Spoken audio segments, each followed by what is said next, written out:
Fund flow का chapter चल रहा था, जिसमें हम लगभग 11 क्वेश्चन कर चुके हैं। आज हम बात करेंगे क्वेश्चन नंबर 12 की। क्वेश्चन नंबर 12 है वो बहुत ही इंपॉर्टेंट क्वेश्चन है। ये क्वेश्चन नंबर 12 कई बार एग्ज़ाम में आया हुआ है, थोड़ा आपको इसको ध्यान से पढ़ना है। और इसमें जो बात करते हैं हम क्वेश्चन नंबर 12 की, इसमें कहता है निम्नलिखित विवरणों से कोष प्रवाह विवरण तैयार कीजिए। इसमें जो आपको दे रखी है, जो लाइबिलिटी साइड दे रखी है, उसमें दे रखी है क्रेडिटर्स 36,000 के और 41,000 के, मिसिस एज लोन 2006 में 20,000 रुपये का, बैंक लोन दे रखा है 30,000 और 25,000 रुपये का, कैपिटल दे रखी है 1,48,000, 1,49,000। उसके बाद में कहता है असेट साइड में कहता है कैश दे रखा है आपको 4,000 और 3,600 का, डेटर्स दे रखे हैं 35,000 और 38,400 के, स्टॉक दे रखे हैं 25,000 और 20,000 के, लैंड दे रखी है 20,000 और 30,000 रुपये की, बिल्डिंग दे रखी है 50,000 और 55,000 की, और उसके अलावा मशीनरी दे रखी है 80,000 और 86,000 की। इसमें कहता है वर्ष में श्री ए स्वामी ने 26,000 रुपये का निजी उपयोग हेतु आहरण किया। मशीनरी का ह्रास 1 अप्रैल 2005 को 27,000 रुपये था तथा 31 मार्च 2006 को 36,000 रुपये था। आपको change in working capital statement तैयार करना है, आपको फंड फ्लो तैयार करना है। क्वेश्चन नंबर जो 12 है इंपॉर्टेंट क्वेश्चन है, कई बार एग्जाम में आया हुआ है। तो सबसे पहले हमें तैयार करना है change in working capital statement. आप स्क्रीन पर देख रहे हो, हमेशा की तरह इसमें 5 कॉलम बनेंगे। पर्टिकुलर का या आइटम का जो 2 वर्ष तरह के उनके इंक्रीजेज और डिक्रीजेज, ठीक है। उसके बाद जो नेक्स्ट कहता है इसमें करंट असेट्स। तो हमारी जो करंट असेट्स कौन कौन सी हैं, कैश है, डेटर है, स्टॉक आपकी करंट असेट्स है। लिख लिया 40,000, 36,000, 35,000, 38,400, 25,000 और 22,000।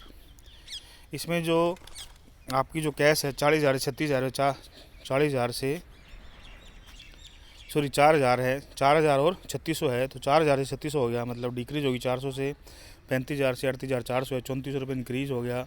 25,000 से 22,000 है, ये 3,000 से डिक्रीज हो गया। इसका टोटल कर लिया, टोटल ए 64,000 और 64,000। उसके बाद में करंट लायबिलिटीज़ क्रेडिटर्स दे रखे हैं आपको 36,000 और 41,000 के, ये डिक्रीज हुए 5,000 के।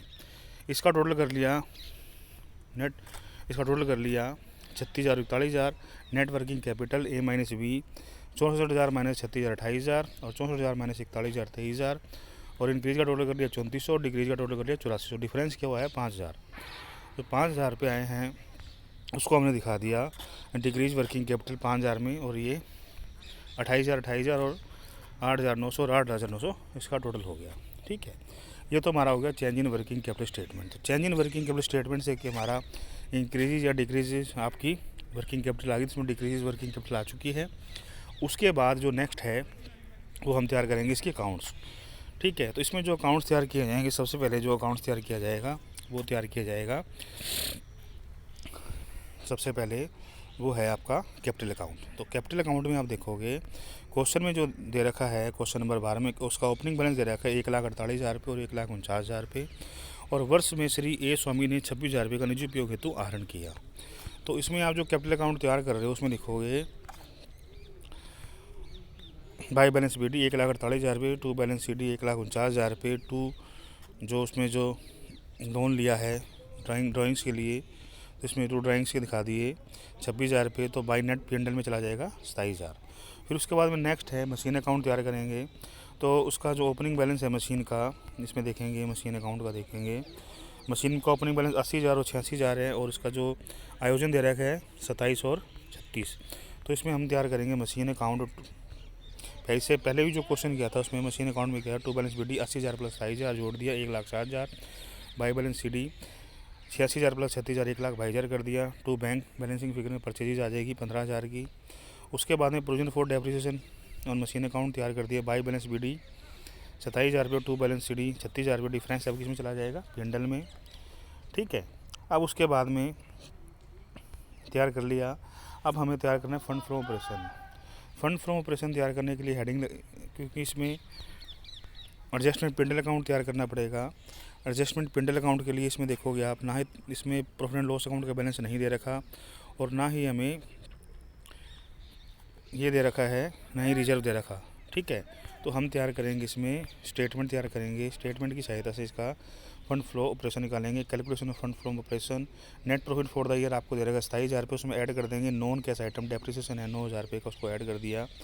ऐड करने के बाद में जो हमारा जो फंड फ्लो ऑपरेशन आएगा वो आएगा 36,000 फिर उसके बाद में जो नेक्स्ट तैयार किया जाएगा वो फंड फ्लो स्टेटमेंट तैयार किया जाएगा। तो हमने सबसे पहले change in working capital statement तैयार किया है। तो change in working capital statement की सहायता से लिख लेंगे डिक्रीज वर्किंग कैपिटल 5,000 लिख लिया। फिर उसके बाद में फंड फ्लो ऑपरेशन निकाला है हमने, तो फंड फ्लो ऑपरेशन हमारा 36,000 वो लिख लिया। उसके बाद में जो मिसिज एज लोन है 20,000 का, ये देखो मिसिज एज लोन दिखा रखा है इसमें 20,000 को 6 में तो दिखा दिया, सोर्सेज में दिखा दिया मिसिज एज लोन 20,000 ठीक है, वो दिखा दिया। उसके बाद में पेमेंट ऑफ बैंक लोन है 5,000 का डिफरेंस है वो दिखा दिया। परचेज ऑफ मशीनरी 15,000 वो दिखा दिया। इसी तरीके से बिल्डिंग अकाउंट तैयार करेंगे तो उसका डेबिट बैलेंस आएगा, तो परचेज ऑफ बिल्डिंग आएगी 5,000 वो दिखा देंगे। इसी तरीके से लैंड अकाउंट तैयार करेंगे, परचेज ऑफ लैंड आएगा वो दिखा देंगे, और ड्राइंग की दिखा दी 26,000। इस तरीके से आपका 61,000 पे आपका फंड फ्लो स्टेटमेंट तैयार हो जाएगा। सोर्सेज का योग आएगा 61,000 पे, और यूजेज का जो जोड़ आएगा वो आएगा 61,000 पे। ठीक है, तो इस तरीके से आपका फंड फ्लो स्टेटमेंट तैयार हो जाएगा। उसके अलावा आप जितने ज़्यादा खाते तैयार करते रहोगे आपका क्वेश्चन है उतना ही आसान होता चला जाएगा। उसके बाद जो नेक्स्ट बात हम करते हैं क्वेश्चन नंबर 13 की बात करते हैं। क्वेश्चन नंबर जो 13 है उसके में सिर्फ आपको घर से क्वेश्चन करना है, आपको खुद को सिर्फ इसके जो एडजस्टमेंट है उसके बारे में मैं आपको बताऊंगा।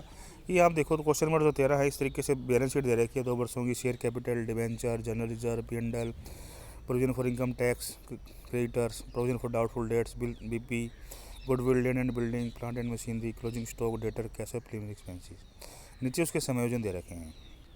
ठीक है, तो आपको इसमें ये करना है, तो सबसे पहले आपको इसके सबसे पहले आपको इसको चेंज इन वर्किंग कैपिटल के स्टेटमेंट तैयार करोगे, जिसमें जो करंट असेट्स में है जैसे स्टॉक है, डेटर है, कैश है, ये आपकी करंट असेट्स हो जाएंगी। और जो करंट लायबिलिटीज़ हैं, करंट लायबिलिटीज़ में आप जैसे प्रोविजन फॉर इनकम टैक्स है, क्रेडिटर्स है, प्रोविजन फॉर डाउटफुल डेट्स है, बिल्स पेबल है, तो इस तरीके से आपकी ये करंट लायबिलिटीज़ हो जाएंगी। ठीक है, तो इस तरीके से आप जो तैयार कर लोगे। उसके बाद में जो कहता है कि वर्ष मशीन का एक भाग जिसकी लागत 7500 रुपये थी, एकत्रित ह्रास 2500 रुपये था, 3,000 रुपये बेच दिया।